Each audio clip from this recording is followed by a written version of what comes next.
Hey, Chris, your coach has talked quite a lot about the commitment you guys made to being a better defensive team. Could you just talk about what you guys did better for that long stretch when you got back into the playoff race? Yeah, I mean, I think it was a night and day difference from the beginning of the year to where we were when everything shut down. I think a big part of that was just protecting the middle. That's something that we definitely stressed. We want to be quick to pucks and overwhelm teams when there are loose pucks in the corners, but also know when the right time is to go and pressure and to double and to try to pin pucks and to try to come up with pucks in those battles and know when we need to protect the middle and not get too spread out and give up high volume chances from the middle. So. What kind of hockey shape are you in? If you can compare it to a normal season, where do you think you are? And just gauging from your teammates, where do you think these first couple of days have positioned you?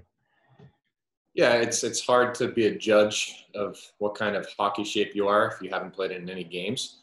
I know the pace of our last two practices, yesterday and today, have been really good. I think surprised a lot of people just how fast the practices were, and how long we were able to go. I don't know if that's just because guys are well rested and fresh and excited to be back, but I think we'll probably have a better idea of that over the next few days as the volume kind of starts to build.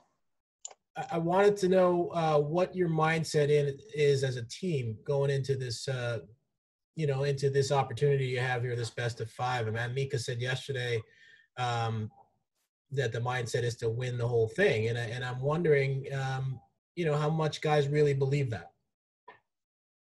Yeah, I mean, that's what the mindset has to be. I think that's a big part of the reason why there's such a good energy and such a buzz around us right now.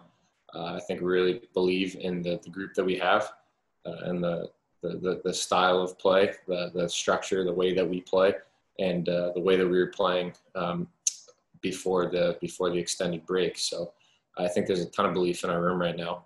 But at the end of the day, we got to follow the old cliche and take it one game at a time. Can't look past Carolina and can't look past the first game against Carolina. So just continuing to prepare every single day, but I definitely think that we believe that we can make some noise and sneak up on some people. Can you describe Artemi Panarin as a teammate? Yeah. I mean, he's. I think a lot of guys would say that he's a funny guy.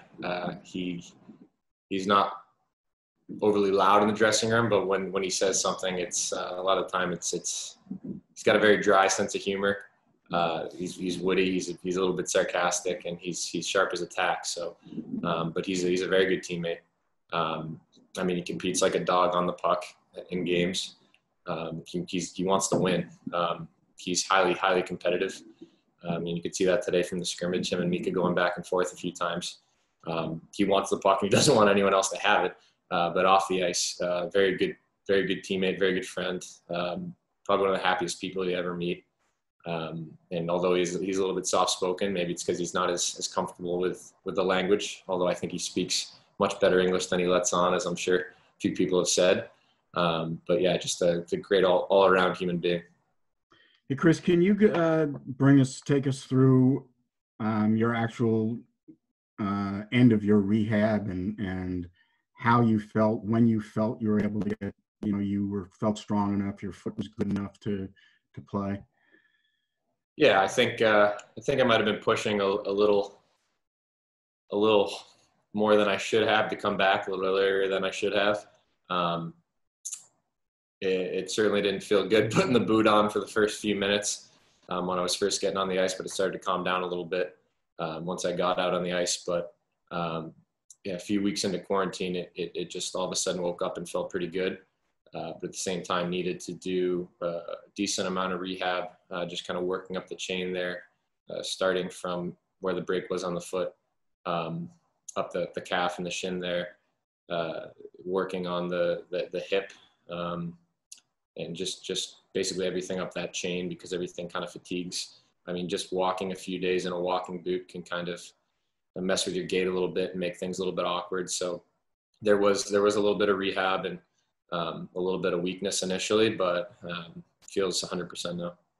Chris, during the course of your NHL career, as it got towards the end of the season, you usually battling for position. You don't know your opponent going into the playoffs. You've known who your opponent's going to be since May. Have you individually looked at tape of who you might be matched up against, or are you just, coming into camp and worrying about the structure, defensively and assignments that way? I think right now we're focusing on our structure. It's such a big layoff. It certainly helps to have a bit of a refresher first few days, weeks of I guess, camp or practices. And at a certain time, we will sit down and do our pre-scout on Carolina, just like I'm sure they'll sit down and do their pre-scout on us. But it's hard to really take away anything from what happened in the regular season. The playoffs are obviously a very different beast. We know what they want to do from a structural standpoint, but I assume everyone on their team's healthy, everyone on our team's healthy. So I don't think, at least today, we're really looking at matchups, at least as players. I'm sure the coaches are mulling it over, but right now we're very, very concerned about ourselves and our own structure and getting back on the same page. Just was curious for your thoughts. Like, if you look at the matchup with Carolina, obviously they have a highly skilled, very good top first line. But with you guys, the way you spread it out with your line having so much success this year, and obviously Artemi's line having a lot of success, how much of an advantage do you think that is for you guys to have it spread out as opposed to stacking one line? It's hard to say because they really do have, obviously they have that very high-powered line that generate a lot of offense, but they've got incredible depth and maturity and veteran presence throughout their forward group and their D group. They're a very deep team. They're a hard-working team. So, regardless of how they set their lines up, maybe they choose to split up that line. You don't know. At the end of the day, that's the beauty of the playoffs. You're probably going to get a very similar matchup game in and game out. So guys have to be focused on winning their matchup and winning their shifts.